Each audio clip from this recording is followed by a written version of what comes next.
আব্বা, যাত্রাপালা পাঠ করতে যাচ্ছি, দেখো তোমার গেট আপ সেট ঠিক আছে কিনা। গেট আপ তো ঠিকই আছে বাবা, তা কি পাঠ করবি? আমি তো রাজার পাঠ করবো বাবা, আমাকে কিছু ডায়লগ শিখে দাও। ডায়লগ শিখবি বাবা? আচ্ছা ঠিক আছে, আমি যা যা কই তুই তাই তাই ক। আচ্ছা বাবা। বাড়ির যেদিকে তাকাই চারদিকে শুধু ঘোর অন্ধকার দেখি। বাড়ির যেদিকে তাকাই চারদিকে শুধু গুড় গন্ধ দেখি। সি সি বাবা, এগুলা কি কস তুই? সে সে বাবা, না কি কইস তুই? আরে তোক দিলাম রাজার পাঠ, তুই হরস নেথুরের পাঠ। আরে তোক দিলাম রাজার পাঠ আর তুই করস নেথরের পাঠ। আরে তোক কবের কলাম কি আর তুই কস কি? আরে তো কুবের কুলাম কি আর তুই কোষ কি?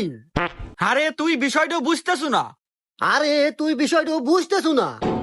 আরে মাথাটা নষ্ট হয়ে গেল, জুতা মার মুকল। আরে মাথা তো গেল নষ্ট হয়ে, আর জুতা দিয়ে মারমু কই? কি তুই বাপেক জুতা মার বেচাস? দাঁড়া, মন্দির আগে আজকে যাত্রা পালা শুটাই।